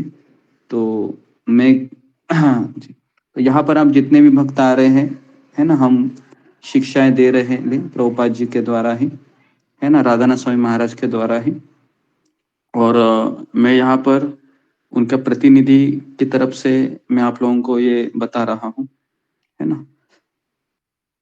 तो इन शिक्षाओं को हम अपने जीवन में अपना के हम भगवत धाम जा सकते हैं, क्योंकि श्रील प्रभुपाद जी का हम शिक्षा गुरु के रूप में ही स्वीकार करते हैं तो हम भगवत धाम चले जाएंगे, है ना। लेकिन उससे भी ज्यादा ये जरूरी है कि हम किसी न किसी के छत्र छाया में रहे, है ना। तो ये भी उतना ही जरूरी है, क्योंकि मैंने स्वयं देखा है कि दीक्षा लेने के बाद भी भक्त इस्कॉन छोड़कर चले जाते हैं और चले जाने के बाद उनको ये भी नहीं लगता है कि मेरे गुरु का क्या होगा। ये तो मुझे दूसरा आश्चर्य लगता है कि कैसे वो अपने गुरु को ऐसे ही छोड़कर चले जाते हैं, जो हमारा जन्म जन्मांतर का रिश्ता होता है। और ये क्यों हो रहा है? क्योंकि शिक्षाएं नहीं है, शिक्षा गुरु से टच नहीं है, ना वो पढ़ाई करते इस तरह। तो इसलिए उनका दीक्षा हो रहा है तो दीक्षा हो जाएगा, उनको नाम भी मिल जाएगा, लेकिन अगर शिक्षा गुरु नहीं है तो 5 साल में उनकी हालत पता नहीं क्या हो सकती है। और हमारी अगर हम शिक्षा लेते हैं तो हम हमारी हालत भी अच्छी हो सकती है। ठीक है, धन्यवाद गुरुजी। ओके, नेक्स्ट रंजना माता जी। हरे कृष्णा गुरुदेव, आप चरण वंदना प्रणाम, सब भक्तों को चरण वंदना प्रणाम। गुरुदेव, जैसे भौतिक संसार के जो लोग होते हैं तो वो जैसे कष्ट भी पाते हैं, दुख भी पाते हैं, लेकिन वो ये सोचते हैं कि मतलब हम इंजॉय भी तो कर ही रहे हैं ना, हम अपना घूम रहे हैं, फिर रहे हैं, हर तरह से अपने मनमानी हिसाब से अपना जी रहे हैं, और थोड़ा बहुत तो कष्ट आते होते तो जीवन का नाम ही है संघर्ष। तो वो तो मतलब आपके लाइफ में आप भक्ति कर रहे हो तो क्या आपके जीवन में नहीं है क्या संघर्ष? आपके जीवन में दुख नहीं आ रहे हैं क्या? तो वो लोग के साथ कुछ भी प्रॉब्लम भी होता है, कुछ बीमारी भी होती है, तो डॉक्टर है ना, तो सब का तो ट्रीटमेंट हो ही जाएगा, इलाज भी हो ही जाएगा, दवाई से सब ठीक हो जाएंगे। तो कारण से वो है ना, मतलब वो सोचते हैं कि नहीं, संसार बस हमको मिला है, जो मिला है तो बस अपने मनमानी से हिसाब से जीना है जैसे, मतलब इसीलिए वो शायद नहीं निकलना चाहते हैं कि मतलब वो समझते ही नहीं कि संसार ओके जी, मैं समझ में आ रहा हूँ अब वापस। तो मैं आपको एक स्टोरी सुना रहा हूँ इंद्र का। एक बार बृहस्पति इंद्र को शाप देते हैं। क्या शाप देते हैं? कि तुम सुअर बन जाओ, है ना। जी, तो इंद्र सुअर बन जाता है, और सुअर बनने के बाद फिर ब्रह्मा जी को लगता है कि अभी देवताओं का राजा इंद्र की पोस्ट खाली है, तो जरा मैं, है ना, बृहस्पति से कांटेक्ट करके जाते हैं कि तो बुला लूं क्या मैं उनको? तो ठीक है, बुला लो। तो बृहस्पति तो ब्रह्मा जी जाते हैं उनके पास, इंद्र के पास, कहते हैं कि चलो तुम स्वर्ग के राजा हो, इंद्र हो तुम। तो क्या बोलता है वो इंद्र कहता है कि मेरी पत्नी देखो कितनी सुंदर है ना, वो सुअर की लेडी सुअर होती है। मेरे बच्चे देखो कितने छोटे छोटे, कितने सुंदर है ना, और कितना ये मल कितना मुझे अच्छा लगता है ना। अरे ब्रह्मा जी, आपको समझ में नहीं आ रहा है क्या? यही तो स्वर्ग है मेरे लिए, और कौन सा राजा बनाओगे मुझे, है ना, आप चले जाओ अकेले ही। हाँ, तो ये है ना, तो इसलिए ये उदाहरण इसलिए दिया कि संसार में ऐसे बहुत लोग हैं जो जिस तरह सुअर के योनि में है तो उनको अच्छा ही लग रहा है ना। तो उनको क्या बता सकते हैं? अभी हम कुछ बता सकते हैं?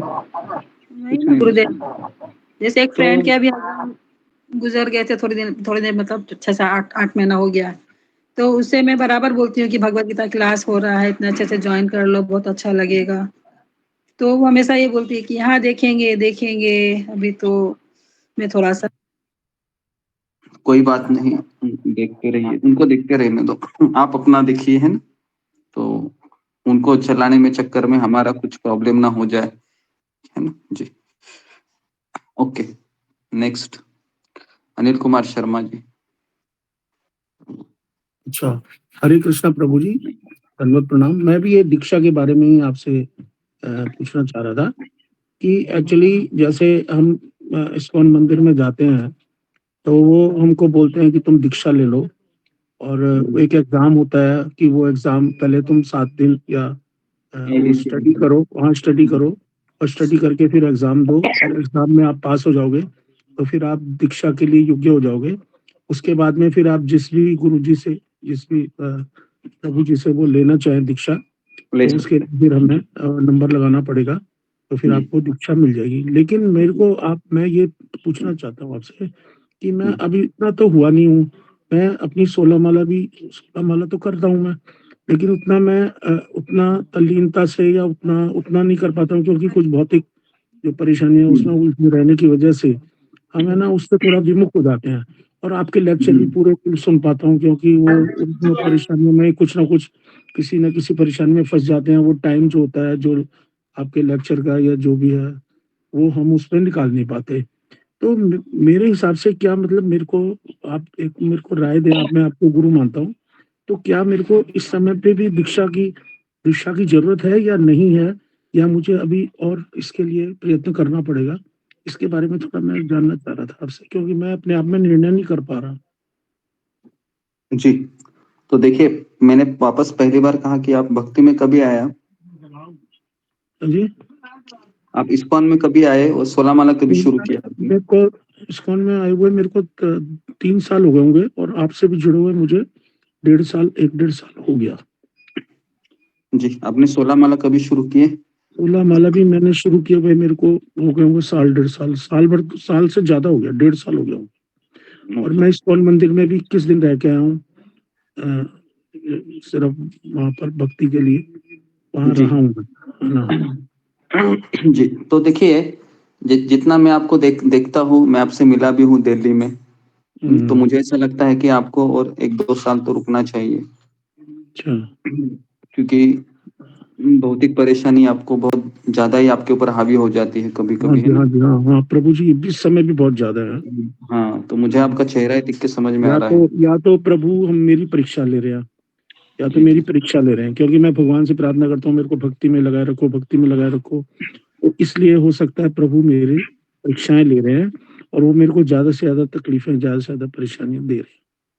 जी, आपकी परेशानी तो बहुत ज्यादा ही है, मुझे पता है। नहीं, मुझे ऐसा लगता है कि देखिए, हमें अंदर से ऐसा एक समर्पण का एक भाव आना चाहिए कि जो भी हो, मेरा मटेरियल है, कोई भी है, ऊपर नीचे हो जाए, लेकिन मैं मेरा कमिटमेंट है वो पूरा रखूंगा। जब तक ये कॉन्फिडेंस अंदर से नहीं आता है, तब तक हमें दीक्षा नहीं लेनी चाहिए। क्योंकि दीक्षा, वो मैंने बताया ना, वो भक्ति सिद्धांत सरस्वती ठाकुर का उदाहरण दिया था कि उन्होंने दीक्षा के लिए कितना तड़पे थे वो, है ना? 1 दिन 2 दिन वो मना ही करते थे। अभी भक्ति सिद्धांत सरस्वती ठाकुर तो कितने क्वालिफाइड थे ना, आचार्य है। अच्छा, तो इसलिए हमें थोड़ा सा आप रुकिए, है ना? पहले मैं और आपको 1.5 साल ऑब्जर्व करना चाहता, 1.5-2 साल, फिर हम देखेंगे।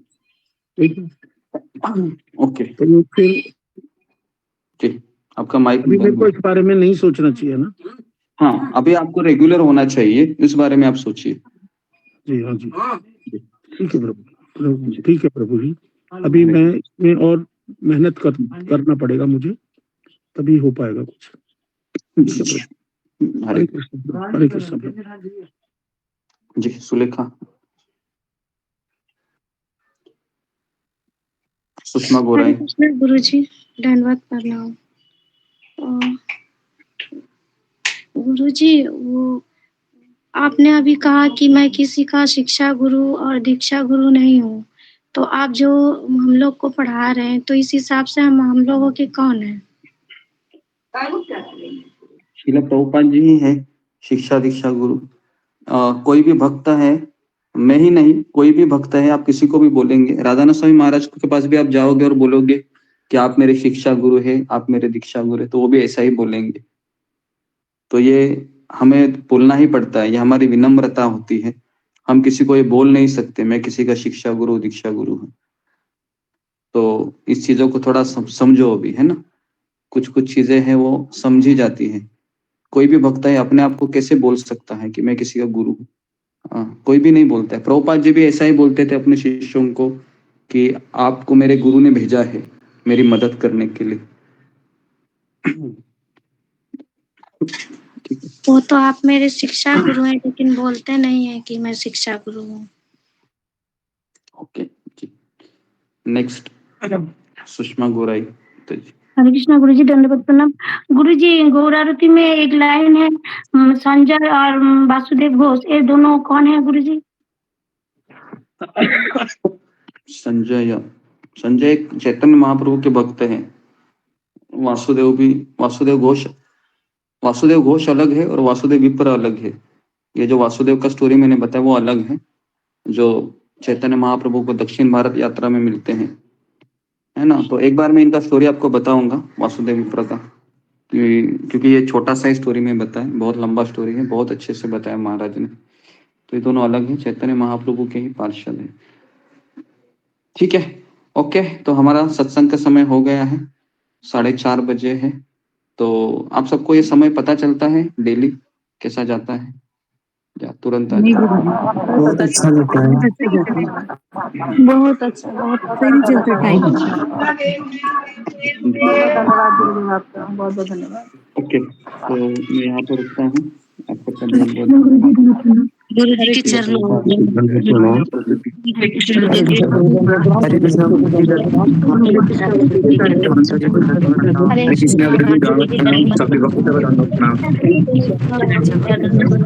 सीता गुरु जी के चरणों में दंडवत प्रणाम। सभी भक्तों से वैष्णव हरे कृष्ण माता जी दंडवत प्रणाम। हरे कृष्ण माता जी दंडवत प्रणाम। हरे कृष्णा राधे कृष्ण माता जी दंडवत प्रणाम। हरे कृष्णा रानी माता जी दंडवत प्रणाम। हरे कृष्ण ममता माता जी दंडवत प्रणाम। हरे कृष्णा सपना माता जी दंडवत प्रणाम। हरे कृष्ण माता जी दंडवत प्रणाम। हरे कृष्ण माता जी दंडवत हरे कृष्णा सही